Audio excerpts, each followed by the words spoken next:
Hi, welcome to the fourth and last part of my 2022 Inktober series.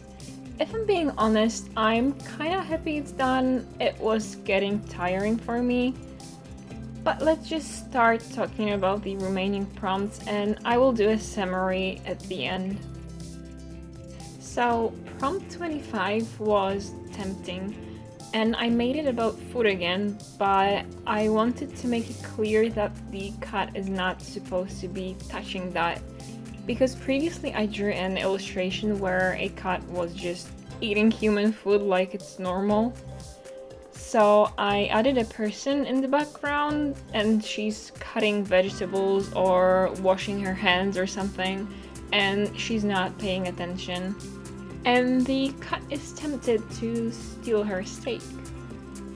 I wanted the table to have some sort of structure, so I did my brush strokes accordingly, but it honestly ended up looking messy and just bad. Next time I will remember not to do that.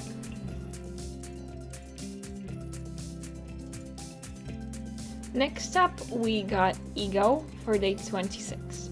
And here we have a cat sitting in front of a mirror and he sees himself as a lion. I know it's rather cliche, but hey, sometimes the obvious ideas are the best ideas. And I do believe that this is one of these instances. I mean, what would be a better indication of a cat's huge ego than him thinking he's the king of the animal kingdom? One thing though, because some of you will probably notice, I think that I drew the reflection wrong. The lion should be sitting the other way. I don't know why I didn't notice it while I was drawing. I was looking at it the next day and I was like, wait, is this even right? And yeah, I don't think it is.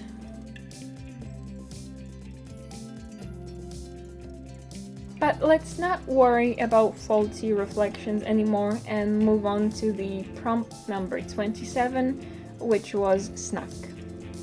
At first, I wanted to draw something with an actual cat snack, like maybe a cat sitting in a snack container and eating them by the mouthful. But then, as I was thinking about it, I misremembered the prompt and I thought it was treat. So I thought of a cat trick-or-treating and I wondered why I hadn't thought of that before. Well, maybe because that was not the word. But despite that, I still went with it. I just thought it would be fitting considering the Halloween mood, and just you still could call Halloween candy snacks, so all worked well. But yeah, I'm really happy with this drawing. I think it's really cute.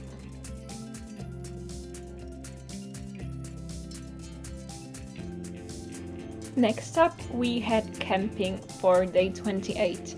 So just like with the eagle prompt, I wanted to draw a little scene. I drew a tent first to give me an idea of where to place everything else. And then I added the campfire and the cat toasting a marshmallow. And again, in the background, I placed trees and bushes. But this time I added some berries to the bushes. After I sketched everything out, I wasn't very happy with the campfire. It looked weird. So I drew rocks around it instead of this like pre-built thing. I think the rocks just look more camping-y. And the cat is just vibing, he's living his best life. I really like the mood of this illustration, it's comfy.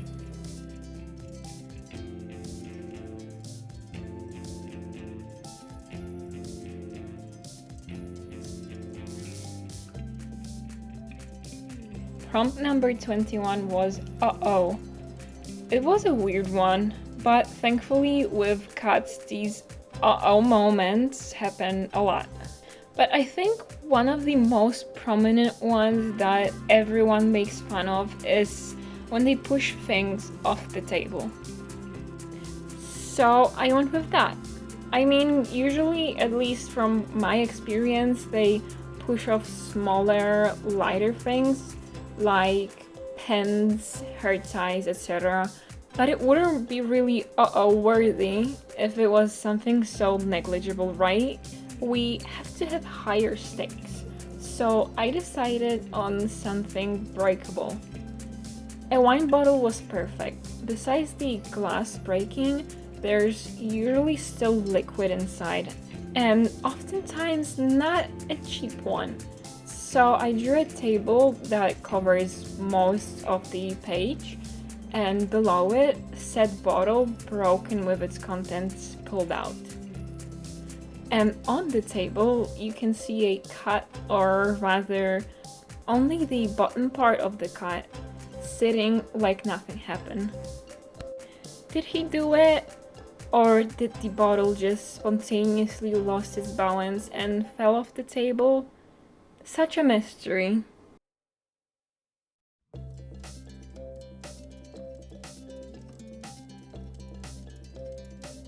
Prompt 30 was gear, and the intended meaning for it was probably these toothed wheels, but I couldn't really think of anything that would make sense if I wanted to pair it with a cat. So I started to think about different meanings of this word, one being specific equipment or outfit, and I thought of fishing gear. I know it's probably a reach, but whatever. I drew a cat sitting in a boat, and he's wearing a fishing hat and a vest. And in the boat we can see that he has a net, and I don't know, this is probably a fridge or something. I don't fish, so I don't know what that is exactly. But yeah, he's holding a fishing net and is just enjoying himself, thinking about his potential dinner that he will catch. And here we are, the last prompt of this year's Inktober, and the word was farm.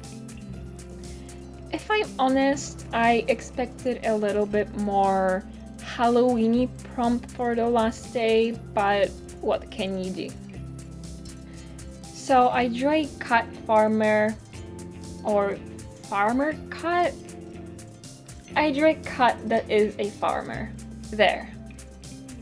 I dressed him up in overalls and gave him a farmer's hat and a fork. He also has a piece of wheat in his mouth. I'm sure that's not what it's called, but I don't know the actual word. And around the cat, of course, I drew a farm. I wanted to keep it autumny, so I drew a pumpkin patch, and for whatever reason, painting these pumpkins took me quite a long time. But they turned out pretty nice, so it was worth it.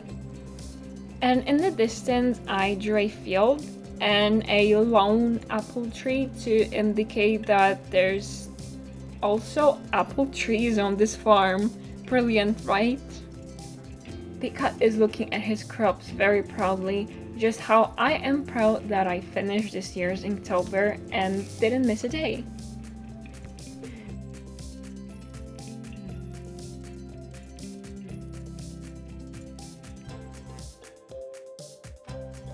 Which brings us to the end of this video, and like I said, it was a lot. I do have a lot of free time now, but I am still not used to finishing one full drawing per day and then immediately moving on to another one every day. And as I said in my first video, I had planned something very different. It just didn't work out. But well, maybe next year. I would also like to thank everyone that has been here with me during this process, whether you watched all of my Inktober videos or if you just saw one of the drawings that I posted on Instagram or Twitter. One more thing, I'm unsure when I will post my next video. I may take a little break or I may not. So if you want to be sure you won't miss it, please consider subscribing and clicking the bell, and you will be notified when it's up. Anyway, once more, thank you for watching, and I will see you in the next one. Bye!